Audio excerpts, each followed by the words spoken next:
Story நேரம் Tamil வியூவர்ஸ்க்கு hi. நம்ம சீரிஸோட 13வது எபிசோட்ல என்ன ஆக போகுது அப்படின்னு தான் இன்னைக்கு இந்த வீடியோல பார்க்க போறோம். லாஸ்ட் எபிசோட்ல ஷீச்சியை போக விடாம வெய்யான் நடுவுல வந்து தடுத்து நிறுத்திட்டு இருந்தான். ஷீச்சியே ஷாக் ஆயிருந்தா. அதோட தான் முடிஞ்சது. இந்த எபிசோட்ல வெய்யான் பேச ஆரம்பிக்கிறான். சாரி, நான் உன்னை தப்பா நினைச்சிட்டேன். அன்னைக்கு நீ இந்த புக் எடுத்து படிச்சது கூட தப்பா நினைச்சிட்டு நான் உன்னை திட்டி பேசிட்டேன். ஆனா அதுக்கப்புறம் தான் தெரிஞ்சது நீ லெட்டர்ல உங்க அங்கிள் கிட்ட நிறைய நெல் வேணும்னு கேட்டு எழுதி இருந்தியா. அந்த லெட்டர்லாம் படிச்சுட்டு அதுக்கப்புறம் அந்த விஷயத்த வெய்ஷாவ் சொன்னா. அதுக்கப்புறம் தான் உன்னை பத்தின உண்மை தெரிஞ்சது அப்படின்னு லெட்டர்லாம் எல்லாத்தையும் வெய்ஷாவ் படிச்சுட்டு தான் அனுப்புறாங்கிற விஷயத்தை போட்டு கொடுத்துட்டு அங்கிருந்து கிளம்பிடுறான். ஷீச்சி பயங்கரமா ஷாக் ஆயிடுறா. வேலைக்கார பொண்ணுங்க சுத்தி நின்னுக்கிட்டு எவ்வளவு கஷ்டப்பட்டு நம்ம அந்த ஊருக்குல இருந்து நல்ல பஞ்சத்துல இருந்து விடுபடணும்னு என்னென்னவோ ஐடியா பண்ணிக்கிட்டு இருக்கோம். ஆனா பாத்தீங்களா என்ன பண்ணிட்டாரு பாத்தீங்களா அப்படின்னு கேட்டுட்டு இருக்க. ஷீச்சிக்கு இந்த அளவு கூட என் மேல நம்பிக்கை இல்லையா அப்படின்னு பயங்கரமா அப்செட் ஆயிடுது. நான் இன்னொரு முக்கியமான லெட்டர் எழுதணும், இங்க எடுத்துட்டு வாங்க அப்படின்னு கடகடன் எழுத ஆரம்பிக்கிறா. இங்க பாருங்களேன், ஷீச்சி அடுத்த லெட்டரை ஊருக்கு அனுப்ப சொல்லி எழுதியிருக்காங்க அப்படின்னு வெய்ஷாவ் கிட்ட கொண்டு போய் கொடுக்க, படிங்க என்ன எழுதியிருக்குன்னு பாக்கலாம் அப்படின்னு வெய்ஷாவ் சொல்லிக்கிட்டு இருக்கான். தளபதிங்க பார்த்துட்டு ஐயோ இப்படி இருக்கு அப்படின்னு சொல்லிட்டு ஷாக் ஆயிடுறாங்க. யாருமே படிக்காம தொண்டை வந்து கட்டி இருக்கு, படிக்க மறந்து போச்சுன்னு ஏதோ சமாளிக்கிறாங்க. என்னதான் எழுதியிருக்கு கொடுங்க நானே படிச்சுக்கிறேன் அப்படின்னு வெய்ஷாவ் வாங்கி அதை ஓபன் பண்ணி பாக்குறான். பார்த்ததுமே ஷாக் ஆயிடுறான். நீ எல்லாம் ஒரு மான கட்டவன் வெய்ஷாவ் அப்படின்னு அதுல அவனை திட்டி எழுதியிருக்கு. வெய்ஷாவ் பார்த்துட்டு ஒரு மாதிரி ஷாக் ஆயிட்டு நிக்க, நீங்க லெட்டரை படிக்கிறீங்கன்னு கண்டுபிடிச்சிட்டாங்க போல, அதனால இப்படி ஒரு வார்னிங் கொடுத்திருக்காங்கன்னு சொல்ல எவ்வளவு தைரியம் அந்த பொண்ணுக்கு.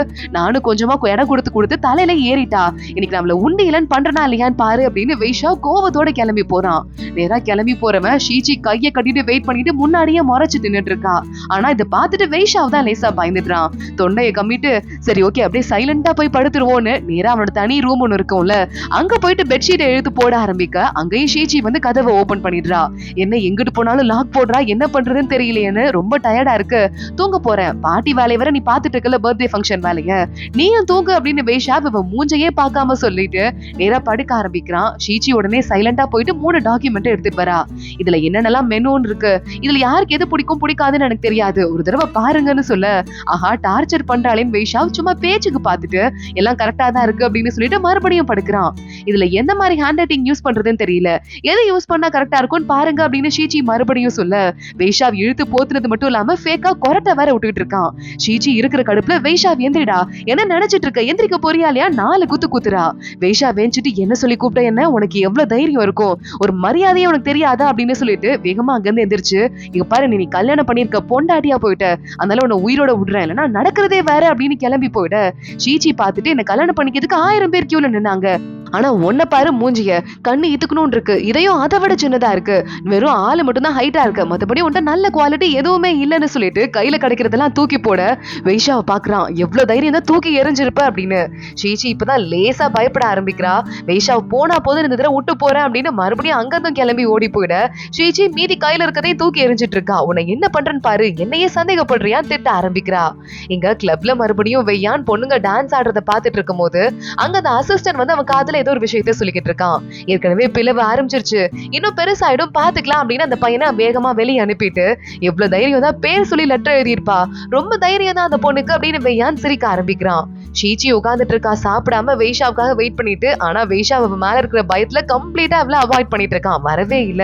ரொம்ப திமிருதான், தான் பண்ற தப்பெல்லாம் அவர் பண்ணிட்டு நம்ம எது தப்பு பண்ண மாதிரி சீன் போடுறாரு பாருங்களேன் அப்படின்னு வேலைக்கார பொண்ணு சொல்லிக்கிட்டு இருக்கா.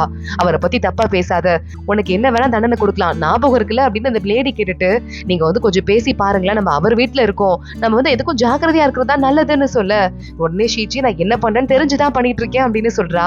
அசிஸ்டன்ட் வரான், இன்னைக்கு சாரால வர முடியாதான் சாப்பிடுறதுக்கு, உங்களை வெயிட் பண்ண வேணான்னு சொன்னாரு அப்படின்னு சொல்ல, ஷீச்சி மறுபடியும் முறைக்கிறா. சீக்கிரமா நான் ஒரு லெட்டர் எழுதணும், என்னோட கசனுக்கு எழுதியே ஆகணும். தாச்சிக்கு ஒரு லெட்டர் எழுத ஆரம்பிக்கிறா. தாச்சி இதை படிக்கிறா.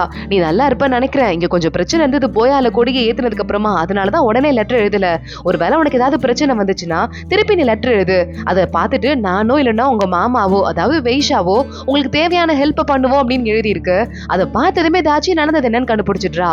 பீச்சி அங்க வரான். என்னாச்சு, உன் தங்கச்சி எழுதியிருக்காளா அப்படின்னு கேட்டுட்டு, நம்ம நல்லா இருக்கோமான்னு கேட்டு எழுதியிருப்பா அவ்வளவுதானேன்னு கேட்க, இல்ல லெட்டர் அங்க யாரோ படிக்கிறாங்க போல, நானோ இல்ல வெய்ஷாவோ யார் லெட்டரை பார்த்தாலும் ஹெல்ப் பண்ணுவோம்னு எழுதியிருக்கா, சோ இப்போதைக்கு லெட்டர்ல எதுவும் எழுத வேண்டாங்கிறத மறைமுகமா சொல்லியிருக்கா அப்படின்னு சொல்ல, அப்படியா அப்படின்னு பீச்சி பார்த்துட்டு இருக்கான். இங்க வெய்ஷாவ் கிட்ட மறுபடியும் ஏதோ அந்த மந்திரம் எல்லாம் எழுதுவாள்ல நம்ம ஷீச்சி, அவங்க பாட்டிக்காக அந்த மந்திரத்தை எடுத்துட்டு வந்து நீங்க எல்லாத்துலயும் குறை கண்டுபிடிச்சு கரெக்டா இருக்கான்னு செக் பண்ணுவீங்களா, சோ இதுவும் கரெக்டா இருக்கான்னு செக் பண்ணுவீங்களா, மேடம் கொடுத்து விட்டுருக்காங்கன்னு சொல்ல ரொம்ப திமிரு பிடிச்சவ, இவளை யாராலையும் கண்ட்ரோலே பண்ண முடியாது. இன்னைக்கு நான் வீட்டுக்கு போறது இல்ல, இங்கே இங்கேயே தூங்க போறேன் அப்படின்னு வைஷாவ் சொல்ல, ஏற்கனவே இங்க தூங்கிதான் உங்களுக்கு கோல்டு பிடிச்சிக்கிச்சு, இங்க தூங்காதீங்க, கிளம்பி வீட்டுக்கு போங்க அப்படின்னு அங்க தளபதியும் சொல்லிக்கிட்டு இருக்கான். கரெக்டா பேசிட்டு இருக்கும் போதே ஊருக்கு போன நம்ம குட்டி தளபதி வந்துடுறான். வைஷாவுக்கு அப்படி சிரிப்பு தாங்க முடியல. நம்ம தளபதி நல்லபடியா வேலையை முடிச்சுட்டு வந்துட்டான் அப்படின்னு தெரிஞ்சதுமே டேம திறந்து வச்சாச்சு. அங்க இருக்கிற மக்களுக்கு நல்ல விவசாயம் முடிஞ்சிருக்கு. அது மட்டும் இல்லாம கொஞ்ச நாள் நான் வெயிட் பண்ணி அங்க இருந்து தானியத்தையும் வாங்கிட்டு வந்திருக்கேன். இதை பாருங்களேன், தண்ணி கிடைச்சதும் இப்படி தானியம் விளைஞ்சிருக்குன்னு சொல்ல, இவ்வளவு நல்ல தானியம் விளைஞ்சிருக்கு, இதுவே நம்ம ரொங்ஜூன் வரைய இழுத்து விட்டுட்டோம்னா அங்க இனிமே பஞ்சமே வராது, ரொம்ப நல்லா இருக்குமே அப்படின்னு தளபதிங்களே பேச ஆரம்பிக்கிறாங்க. உடனே அட்வைசர் சொல்லிக்கிட்டு இருக்காரு, ஆனா என்ன பண்றது, அங்க வரைய நம்ம அனுப்பணும் அப்படின்னா நிறைய ஆளுங்க தேவைப்படும், காசும் நிறைய ஆகும், இப்போதைக்கு நம்ம போர் எடுத்து போக முடியாது, ஒருவேளை அந்த சியாவில இருந்து நம்மள அட்டாக் பண்ண வந்தா பெருசா நம்மள காப்பாத்திக்க முடியாது, ஆனா இது சியாவுக்கு ரொம்ப ஹெல்ப்ஃபுல்லா இருக்கும், அதை நினைச்சுதானே நீங்க கவலைப்படுறீங்க அப்படின்னு வைஷாவ் கிட்ட கேட்க, நான் யோசிச்சு பாக்குறேன், என்ன பண்றதுன்னு எனக்கு தெரியலன்னு சொல்றான். நமக்கு நிறைய பெனிஃபிட்ஸ் இதனால கிடைக்கும், இப்போதைக்கு அட்டாக் பண்ண முடியாட்டி கூட நாடு ரொம்ப வருஷத்துக்கு நல்லா இருக்கும் அப்படின்னு தளபதி சொல்லிக்கிட்டு இருக்காரு. வைஷாவ் யோசிக்க ஆரம்பிக்கிறான். அன்னைக்கு நைட்டு வைஷாவும் வீட்டுக்கு போக மாட்டேங்கிறான், தளபதிங்களையும் போக விட மாட்டேங்கிறான், உட்காந்து சேர்லயே தூங்கிட்டு இருக்கான். தளபதிங்கெல்லாம் பார்த்துட்டு, எங்களுக்கு இன்னைக்கு வந்து சிட்டில வேலை இருக்கு, காவலுக்கு நாங்க தான் போகணும், கிளம்பவான்னு கேட்க, சாரி கிளம்புங்க அப்படின்னு சொல்லிட்டு தங்க அட்வைசர் பக்கத்துல நிக்கிறாரு. உங்க ஒய்ஃபை பார்த்து நான் ஹலோ சொல்லி ரொம்ப நாள் ஆச்சு, இன்னைக்கு உங்க வீட்டுக்கு போயிட்டு அவங்க கிட்ட ஹலோ சொல்லிட்டு தான் வர போறேன், வாங்க போலான்னு சொல்ல, இவன் தொல்லை தாங்க முடியலையே தளபதியும் கிளம்புறாரு. அட்வைசர் வீட்டுக்கு போயிட்டு திரும்ப வர வழியில நம்ம தளபதிங்கெல்லாம் ஜாலியா ஊர் சுத்திக்கிட்டு இருக்கானுங்க. இதை பார்த்துட்டு, இதான் நீங்க வேலை பாக்குற லட்சணமாடா அப்படின்னு திட்டிட்டு, இந்தாங்க சாப்பிட தானே போறீங்க, ஏன் காசுல சாப்பிடுங்கன்னு காசு எடுத்து நம்ம வைஷா கொடுத்துக்கிட்டு இருக்கான். இன்னும் எவ்வளவு நேரம் தான் சுத்த போறீங்க, வாங்க வீட்டுக்கு போலாம் அப்படின்னு சொல்லிட்டு மறுபடியும் அசிஸ்டன்ட் கூப்பிட ஆரம்பிக்கிறான். வைஷாவ் நேரா வெய்யானோட வீட்டுக்கு போயிட்டு அவன் கூட படுத்து தூங்கிட்டு இருக்கான். என் வாழ்க்கையில நான் ஆம்பளைங்க கூட படுத்து தூங்குனதே இல்ல, ஏன்டா என் உயிர் எடுக்கிற, இதெல்லாம் சின்ன வயசுல பண்ண வேண்டியதுடா அப்படின்னு வெய்யான்னு சொல்ல, ஒரு நாள் தூங்குனா என்னடா தப்பு, வாயை மூடிட்டு படு, அங்க எல்லாரும் ரொம்ப தூங்கி இருப்பாங்க, லேட் ஆயிடுச்சு, நீ இங்கே படுத்திருக்கேன், புரிஞ்சுக்கோ, புரியுதா, அம்மா நீ எதுக்காக அவகிட்ட போயிட்டு நான் தான் லெட்டர் எல்லாம் படிக்கிறேன்னு சொன்னேன், நீ அவளை நம்பலன்னு எனக்கு தெரியும், ஆனா இந்த அளவுக்கு ஏன்டா சொன்ன அப்படின்னு கேட்க, என்னைக்குமே நான் அவளை நம்பவே போறது கிடையாது, அவ என்ன செய்யறான்னு பாக்குறதுக்காக தான் நான் சொன்னேன் அப்படின்னு வெய்யான்னு சொல்லிக்கிட்டு இருக்கான்.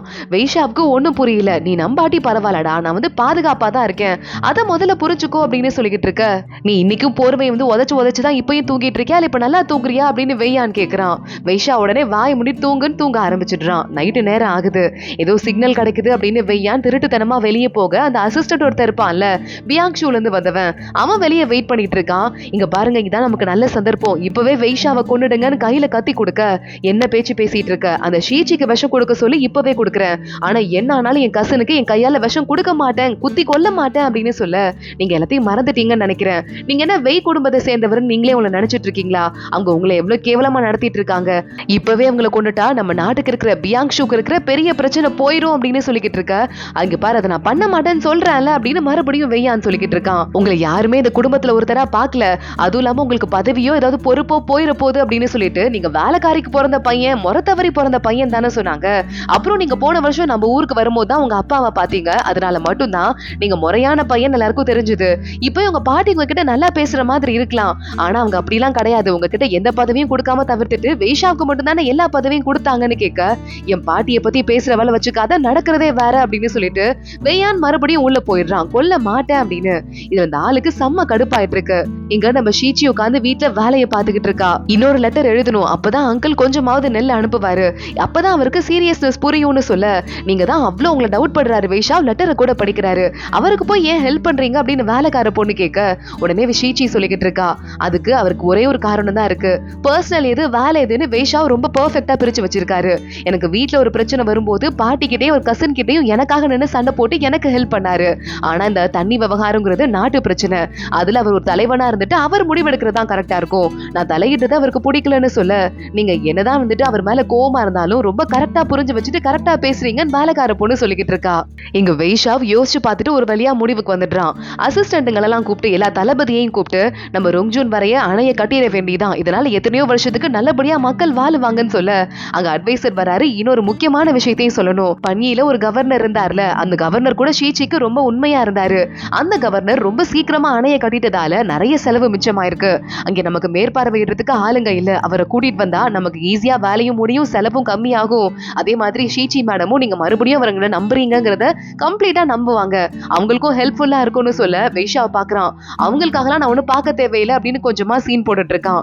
நேரா கிளம்பி வீட்டுக்கு போறான். ஒரு பக்கம் இன்னொரு பக்கம் நம்ம ஷீச்சியோட பிறந்த வீடு சியாவை காட்டுறாங்க. இவன் நெல்லு கேக்குறா, பர்த்டேக்கு போய் எனக்கு கிஃப்டா நெல்லு மட்டும் கொடுங்கன்னு. ஆனா அதை கொடுத்தா வெய்நாடு ரொம்ப செழிப்பா வளர்ந்துரும், அப்புறம் மறுபடியும் நம்ம அட்டாக் பண்ண மாட்டாங்கன்னு என்ன உத்தரவாதம் இருக்குன்னு பெரியப்பா கேட்க, இல்ல ஷீச்சி இருக்கிற வரை அப்படிலாம் எதுவும் நடக்காது, பத்திரமா எல்லாத்தையும் பாத்துக்குவா. நெல்லு கேக்குறா, கொடுத்து விடுறதுல எந்த பிரச்சனையும் இல்ல, கொடுத்து விடுங்க, நான் கல்யாணத்துலதான் உறவு நல்லா ஸ்ட்ராங்கா இருக்குல்ல அப்படின்னு மத்தவங்க சொல்ல, பெரியப்பா வர வழியே இல்லாம சரி கொடுக்குறேன் அப்படின்னு சொல்லிடுறாரு. ஷீச்சியை பாக்குறதுக்கு நேரா வைஷாவ் கிளம்பி வந்துடுறான். வந்து பல்ல காடிக்கிட்டே பக்கத்துல உட்காந்துட்டு, நாங்க வந்துட்டு அணைய கட்டலான்னு முடிவு பண்ணிட்டோம், நீ சொன்ன அட்வைஸ நான் கேட்டுட்டேன் தெரியுமான்னு சொல்ல, ஓ அப்படியா, அட்வைசர் இருக்காரு உங்களுக்கு, அவரும் வந்துட்டு இதுக்கு ஹெல்ப் பண்ணிருப்பாரு, கிட்டத்தட்ட அவர் ஐடியா தான் அப்படின்னு அவருக்கு நான் ஒரு தேங்க்ஸ் சொல்லிடுறேன் அப்படின்னு சொல்லிக்கிட்டு இருக்கா. உனக்கு இந்த வேண்டிய மேயர் இருக்காருல்ல, அவரை வச்சுதான் நாங்க கட்ட போறோம்னு சொல்ல, இதுக்கும் அட்வைசருக்கு தேங்க்ஸ் சொல்லிடுறேன் அப்படின்னு மூஞ்சியே நிமிந்து பார்க்காம சொல்லிடுறா. வேஷாவ் பொறுத்து பாக்குறான், ஏதாவது பேச்சு கொடுத்து பாக்குறான். அப்ப இவ கண்டுக்கவே இல்லைன்னு கோவமாயிட்டு அங்க இருந்து கிளம்பிடுறான். ஷீச்சி அவன் போனதுக்கு அப்புறமா சிரிச்சிட்டு இருக்கா. இங்க இந்த பியாங்ஷுவை மறுபடியும் காட்டுறாங்க. உடம்பு சரியில்லாத ஒருத்தர் இருந்தா அல்ல, அதான் அவன் ஒய்ஃப்க்கு கூட எம்ப்ரஸ் மச்சம் நெத்தியில இருந்தது. அந்த லேடி கிட்ட அந்த மினிஸ்டர் மறுபடியும் வந்துட்டு, நீ இன்னைக்கு அந்த கோவிலுக்கு போயிட்டு ஒரு ஃபங்க்ஷன் ஒண்ணு அட்டென்ட் பண்ணிருக்கணும், இந்த பொண்ணுக்கு உடம்பு முடியல அப்படின்னு நம்ம சொன்னாங்கிறதுக்காக போகாம தடுத்து நிறுத்தி இருக்கியான்னு கேட்க, இங்க பாருங்க கண்டதையும் பேசாதீங்க, என் ஒய்ஃப்க்கு ஏதாவது முடியல அப்படின்னா நான் அதை செஞ்சுதானே ஆகணும் அப்படின்னு அந்த பையனும் சொல்லிக்கிட்டு இருக்கான். இவன் பேரு சென். கரெக்டா அப்பன்னு பார்த்து அந்த கோவில் இடிஞ்சு விழுந்துருச்சு, உள்ள இருந்த யாருமே உயிரோட இல்லன்னு சொல்ல, இந்த சென்னு பார்த்துட்டு சூயி இருக்கால அவ ஒய்ஃப் திரும்பி பார்த்து, நல்ல வேலைடா செல்லம், நீ சொன்னதால நான் போகல, உனக்கு இருக்கிற எம்ப்ரஸ் மச்சம் என்னை காப்பாத்துறதுக்கே ஹெல்ப் பண்ணும் போலயேன்னு சொல்ல, நல்ல வேலைங்க உங்களுக்கு ஹெல்ப் பண்ணுச்சுன்னு இந்த சூயி சொல்லிக்கிட்டு இருக்கா. நீ பண்றது ரொம்ப தப்பா இருக்கு அப்படின்னு அந்த மினிஸ்டர் அங்க இருந்து கிளம்பி போயிட, இந்த மச்சம் ஒருவேளை நான் வந்துட்டு எம்ப்ரஸ் ஆகுறதுக்கு எனக்கு ஹெல்ப் பண்ணுதோ இல்லையோ, நீங்க எப்பவுமே நல்லா இருக்கிறதுக்கு ஹெல்ப் பண்ணுச்சுன்னா அதுவே எனக்கு போதும்னு சொல்ல, நீ எனக்கு கிடைச்சது என் வாழ்க்கையோட அதிர்ஷ்டம் தான் சொல்லணும் அப்படின்னு சென் சொல்லிக்கிட்டு இருக்கான். சூயி உடனே கவலையே படாதீங்க, நான் இருக்க வரையும் உங்களுக்கு அதுவும் ஆக விட மாட்டேன், நான் உங்களை நல்லபடியா பாத்துக்கிறேன் அப்படின்னு சொல்லிக்கிட்டு இருக்கா. ஏதாவது கஷ்டம் இருந்தா ஏன் கிட்ட சொல்லுங்க அப்படின்னு சொல்றா.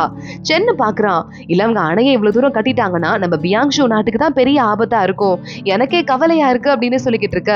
சூயி உடனே கால்ல விழுந்து, அங்க வைஷாவ் இருக்கான்ல அவனோட பாட்டி என்னோட பெரிய அத்தன் உங்களுக்கு தெரியும்ல, வைஷாவும் நானும் ஒன்னாதான் வளர்ந்தோம், எனக்கும் அவனுக்கும் நிறைய கணக்கு இருக்கு, நான் இப்போ ஒரு ட்ரிப் அங்க போயிட்டு இந்த பிளானை எப்படியாவது கெடுத்து விட்டு வரேன், அதுவும் இந்த வெய் நாட்டுக்கும் சியாவ் நாட்டுக்கும் இருக்கிற உறவை நான் கெடுக்கிறதுக்கு ட்ரை பண்றேன், என்ன அனுப்புங்க, கண்டிப்பா நீங்க தான் ராஜா ஆக போறீங்க, நான் அப்படிதான் எம்ப்ரஸ் ஆக போறேன் அப்படின்னு இவ சொல்லிக்கிட்டு இருக்கா. இங்க அடுத்த நாள் நம்ம வைஷாவோட பாட்டி வெய்யான் ஷீச்சி எல்லாரும் ஒன்னா வந்து சுத்தி பாக்குறாங்க. அங்க ஏதோ ஒரு பயிர் வளருது, இது என்ன பயிர்னு தெரியுமா அப்படின்னு கேட்க, வெய்யான் ரெண்டு பேருமே தெரியலன்னு சொல்றாங்க. ஷீச்சி கரெக்டா கண்டுபிடிக்கிறா. நீ ரொம்ப அறிவாளிமான்னு பாட்டி சொல்ல, வைஷாவுக்கு பொண்டாட்டியை பத்தி புகழ்ந்ததும் பெருமையா இருக்கு. யார் யாரை எங்கெங்க உட்கார வைக்கிறதுன்னு தான் பாட்டி தெரியல எனக்கு பர்த்டே ஃபங்க்ஷன்ல அப்படின்னு சீச்சி சொல்ல, உடனே வைஷாவோட அம்மா நான் ஹெல்ப் பண்றேன், யார் யாரெல்லாம் திரும்ப உட்கார வைக்கணும் அப்படின்னு அவங்க சொல்ல ஆரம்பிக்கிறாங்க.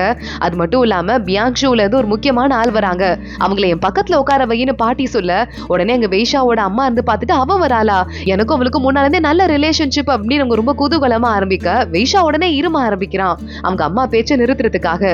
ஷீச்சிக்கு டவுட் வருது, விசாரிக்க சொல்றா. வேலைக்கார பொண்ணுங்க வந்து சொல்லிக்கிட்டு இருக்காங்க, வைஷாவுக்கு தான் முன்னாடி நிச்சயதார்த்தம் பண்ணிதாங்களா அந்த சூயிய, அதுக்கப்புறமா அந்த பொண்ணு அங்க கிளம்பி சென்னை கல்யாணம் பண்ணிக்கிட்டாலாம், சென்னுக்கு ராஜாவாகிறதுக்கு அதிக வாய்ப்பு இருக்கு, அந்த பொண்ணுக்கு இருக்கிறது எம்ப்ரஸ் மச்சம், அதனால கண்டிப்பா அவர் ராஜா வாயிருவாருன்னு எல்லாரும் சொல்லிட்டு இருந்தாங்களாம். அவருக்கு ரொம்ப உடம்பு முடியாம இருந்தாராம், இப்பதான் டாக்டர்லாம் காப்பாத்திருக்காங்களான்னு சொல்ல, யாரும் காப்பாத்தலாம் முடியாது, அவர் ரொம்ப உடம்பு முடியாம தான் இருக்காரு, சாக போறதுக்கு முன்னாடி உடம்பு கொஞ்சம் தெம்பாகும்ல அந்த மாதிரிதான் அவருக்கு ஆயிருக்கு, ஆனா என்ன எம்ப்ரஸ் மச்சம் வேலை செய்யல, ஏன் வைஷாவை அவங்க கல்யாணம் பண்ணிக்கல, ஒருவேளை வைஷாவை கல்யாணம் பண்ணிக்காதனால வைஷாவால ராஜா ஆகவே முடியாதா அப்படின்னு கேட்க, தெரியலையே, ஆனா அந்த லேடி எதுக்காக புருஷன் உடம்பு முடியாம இருக்கும்போது ஒரு பர்த்டே ஃபங்க்ஷனுக்காக இங்க வரைய வரணும், அத முதல்ல கண்டுபிடிக்கணும் அப்படின்னு ஷீச்சி சொல்லிக்கிட்டு இருக்கா. அதோட தான் இந்த எபிசோட் முடியுது. அடுத்தடுத்து என்ன ஆக போது தொடர்ந்து பார்க்கலாம். இந்த வீடியோவை லைக் பண்ணிக்கோங்க, மறக்காம நம்ம சேனலுக்கு சப்ஸ்கிரைப் பண்ணிட்டு பெல் ஐகானையும் கிளிக் பண்ணிக்கோங்க. அடுத்த வீடியோல பார்க்கலாம். அது வரைய பாய்.